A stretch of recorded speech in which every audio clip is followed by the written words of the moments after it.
At the beginning of 2022, all but 8 brave National MPs voted for the conversion practices legislation. The law was simply an attempt to ram down LGBT indoctrination, especially on young people. The politicians have criminalised the discussion and practice of alternatives to puberty blockers, chest binders, future transgender surgery, especially for children. Under the law, parents, yes, parents, could be criminalised and liable to 3 and possibly even 5 years in prison, simply for affirming that their sons are boys and their daughters are girls. The law can criminalise parents who wish to protect their child from the physical, emotional and psychological harm caused by gender dysphoria. It can also be illegal for a counsellor, spiritual leader, pastor, youth worker, teacher or other professional to counsel a child or adult with gender dysphoria in a way that affirms biology and truth. They could be liable for up to 5 years imprisonment as well. And incredibly, the law says that consent is irrelevant. Apparently, the mantra, my body, my choice, doesn't apply here. The right of self-determination and being who you want to be is a founding principle of the mental health profession, and yet under this law, your consent to determine the lifestyle you personally desire and request will not be taken into account. So, while gender and sexuality is supposedly fluid, activists want the law to stipulate that it can only go in the direction that they approve. But to criminalise parents who genuinely care for their children should certainly not be a crime warranting up to 5 years in jail. And we predicted and warned it would harm families and vulnerable young people. And sadly, we are being proved correct.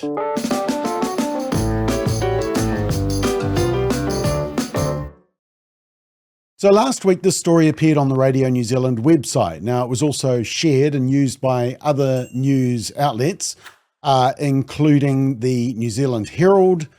That's One News. It was also in the New Zealand Herald, and it was on Stuff as well, exactly the same report, which makes you wonder if we need all these independent media outlets. But anyway, it's great that so many people are aware of the story now. Now, ironically, the rabid left-wing spin-off, partly government funded, sadly, also wrote about it, but said, stop conflating being transgender with being sick. Well, they're desperate to say that because, as we will soon see, the facts of this story screams the exact opposite. But it's written by 2 extreme gender activists, so it should be treated with the contempt it deserves. And it's not the first time that we've seen the harm that the ideology is doing, as we can see from this sad story last year. Transgender teen tries to cut off breast in self-mastectomy. So back to our latest one, credit to Radio New Zealand for being willing to print this story. It reveals transgender ideology in its worst light. So let's read parts of the article. It's a long article, so I'll read excerpts, but keep it in context. And let's analyse what exactly happened. So it says, the parents of a teenager who starved to death alone in emergency accommodation believe that multiple agencies failed in their care. Their only child was able to keep them at a distance on a grounds that they did not accept the teen was transgender, an identity the parents say the teen later abandoned. However, the couple alleged that while attentive to their child's gender identity, various care professionals failed to adequately respond to the threat from a long-standing eating disorder.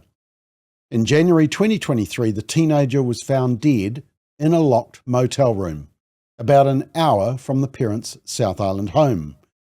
Vanessa had turned just 17. Just turned 17.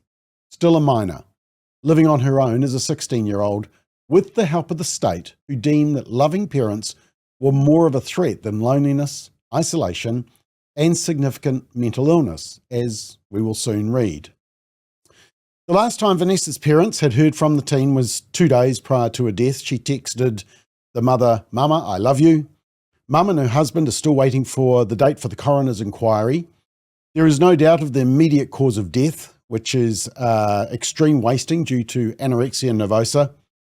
And however, the parents believe it was the lack of adequate oversight by multiple professions in health, education and social welfare in the last few months of Vanessa's life, which allowed that death.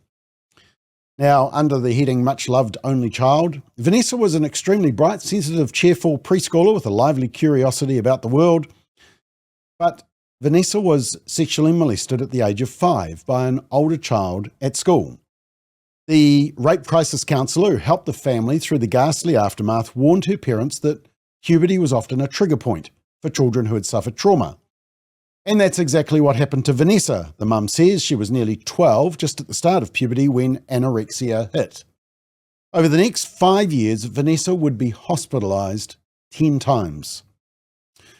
You know, the parents should have had complete wraparound services to support both the daughter and the whole family and the parents. Are we providing this? Can young people suffering anorexia get urgent treatment?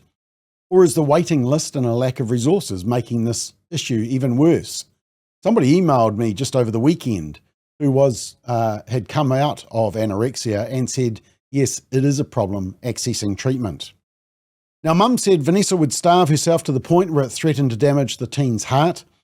Vanessa the young girl sought out pro-anorexia websites, connected with like-minded people via the Discord app, and tried to hide the weight loss. She became increasingly argumentative and even violent towards them, Mum said. Several times they were forced to barricade themselves in a room and call the police.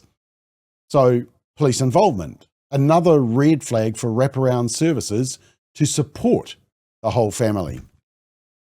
Now, under the heading treatment, it says a psychiatrist from the local child adolescent mental health service in a report dated December 2017 noted Vanessa resists the idea that she has a eating disorder. Well, yes, that's what drives the disease, a denial of biological reality, just like gender confusion.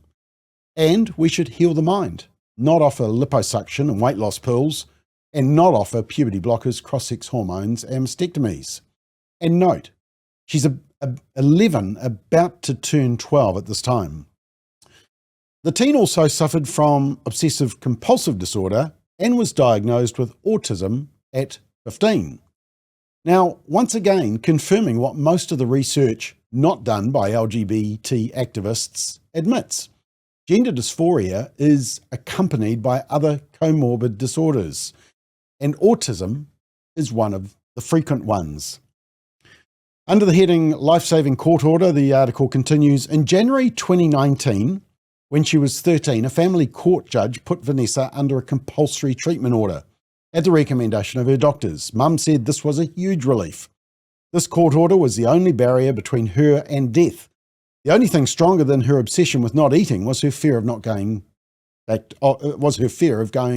to hospital. She hated it so much. And then under the heading School Life, and this is where the real red flags kick in. At high school, she was also introduced to the concept of gender diversity, and at some point in 2021 became non-binary. So this is the legacy of Inside Out, RSE, Rainbow Youth and groups like that, Burnett Foundation. Vanessa adopted a gender-neutral name, V, and pronouns, which were used by staff and students. So see what's happening here? The damage, confusion and ideology is perpetuated by teachers and likely forced on other students. This is the real conversion therapy. But according to our clueless politicians, this conversion is, it's acceptable. Biological truth isn't. However, Mum said immediately after a messy breakup with a boyfriend, Vanessa started identifying as a boy. At home, the arguments were now about gender identity as well as food, with Vanessa accusing the parents of being transphobic. And that's the message confused young people receive from LGBT activists. Reject your family if they don't buy into the confusion. Now, we know that for a fact, having heard the testimony of many young people. It's a strategy to remove any obstacle to a young person subscribing to LGBT indoctrination, irrespective of the family's beliefs, religion, values, and other factors such as comorbidity disorders. It continues, she tried to educate us by sharing influencer videos. She said she must be right because all the health professionals in the online articles agreed with her. Some clinicians quickly affirmed Vanessa's boy identity. Well, yes, they would. Partly because the medical and counselling profession have lost their backbone, partly because they've been bullied into silence, and partly because of the chilling effect of the discussion and then the implementation of the conversion therapy law. Now, interestingly, there was one professional who pushed back, but was then ignored. The article says, however, Mum said the teen's long-term psychiatrist was sceptical. The psychiatrist advised us that Vanessa was using the transgender identity as a mask for continuing anorexia. That Vanessa was saying the reason she didn't want a curvy female body was not because she was suffering from anorexia, but because she was really a boy. The psychiatrist recommended not affirming Vanessa's transgender identity. The school clashed with the parents over their refusal to buy the teen a boy's uniform. So the school undermines the family. And then the dean rang, said we were being ridiculous, and gave Vanessa special permission to wear her own trousers at school, thus undermining both us and the psychiatrist who had known Vanessa for 5 years. So the school undermines the family and then undermines medical professionals. I personally hope the parents sue the school concerned. It's time we fired warning shots to all schools in New Zealand on this ideology. Now in year 10, Vanessa enrolled with Te Kura, the correspondence school. Because all the child's schoolwork and social life were now online, it became difficult for Mum and her husband to limit computer use. And under the heading Leaving Home, Vanessa left home in March 2022. The father described an escalation in ritualistic behaviour and highly restricted eating, abusive language and paranoia in the lead-up. On 13th of March, the teenager moved in with a family of ex-classmate. Vanessa was referred to Oranga Tamariki, and a caseworker arranged for the host family to receive an unsupported child benefit. See what's happening here? The state funds the separation of the child from the family, rather than helping the family heal the mind. The parents were asked to write a letter to Work and Income confirming they could no longer have Vanessa living at home. Now, I'm interested to know, were they given no option? Were they pressured? I mean, perhaps they thought it was the only solution, given the lack of support they had been experiencing up to now. And then in April, the court lifted the compulsory treatment order at the request of the Children and Adolescent Mental Health Service.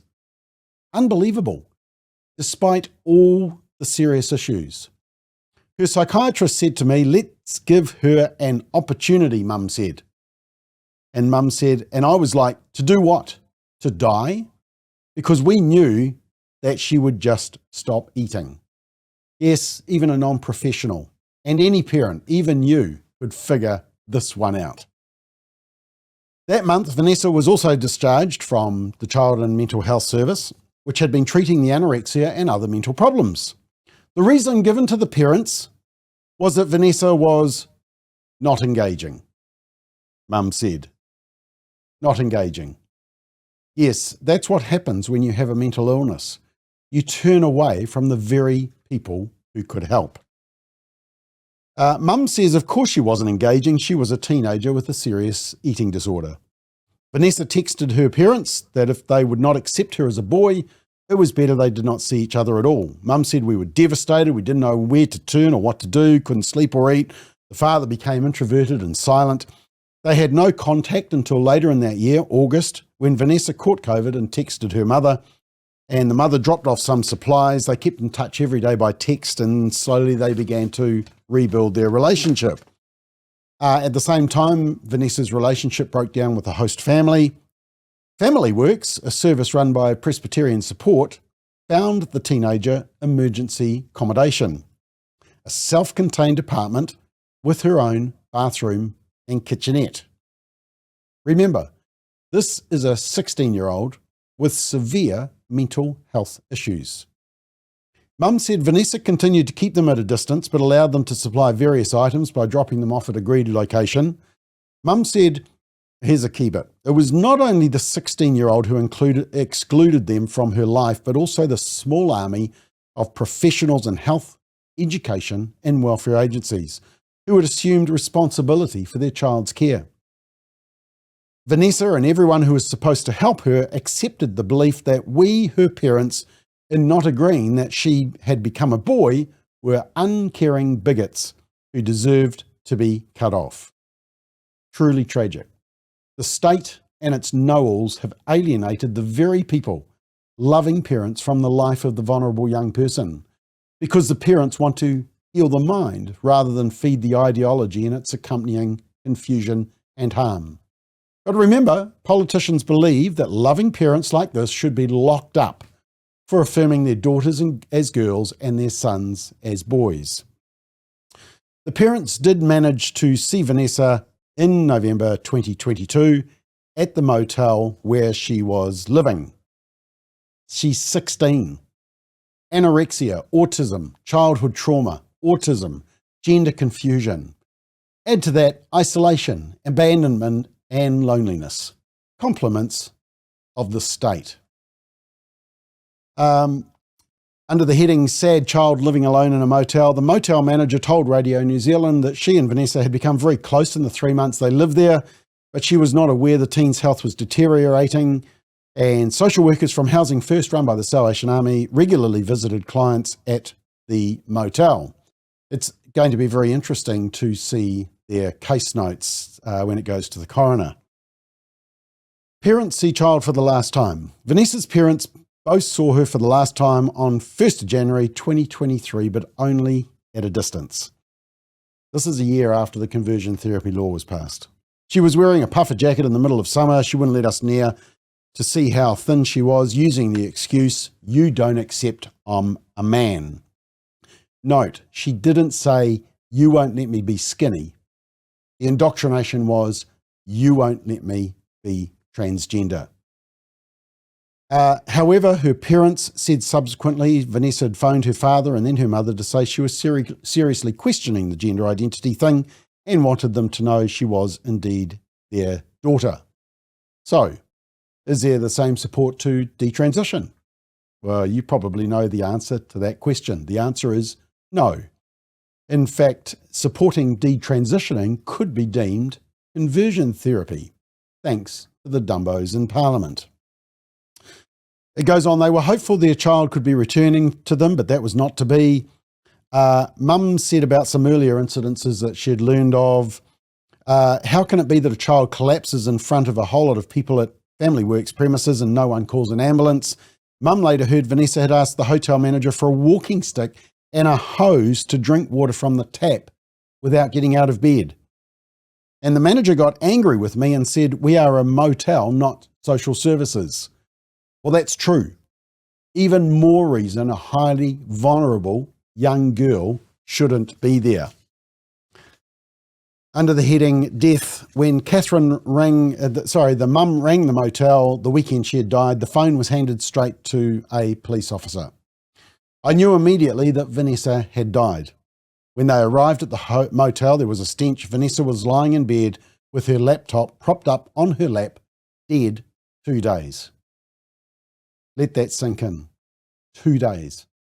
Just turned 17. On her own. No checkups. I mean, it's truly sickening. Mum remembers at the scene, the police corrected us when we used Vanessa's name and insisted on using a male name and pronouns. I was so distressed by this.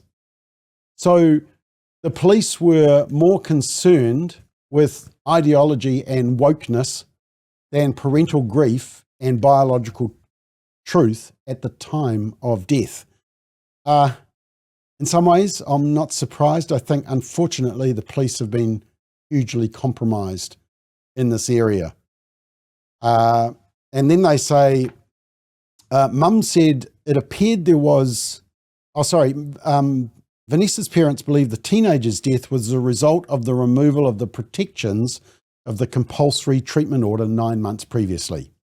Well, sadly, they're 100% correct. Most people will agree with that assessment. Mum said it appeared there was a willful blindness on the part of those professionals who were so focused on affirming Vanessa's gender identity, but did not pay the same attention to the eating disorder, which would kill her. Exactly. And also, this is what the conversion therapy law mandates. It forces gender ideology on young people to their harm. It criminalises loving parents and health professionals wanting to protect vulnerable children from the mental illness or illnesses that may be driving that confusion. Their crushing grief is made worse by the knowledge that so many chances were missed.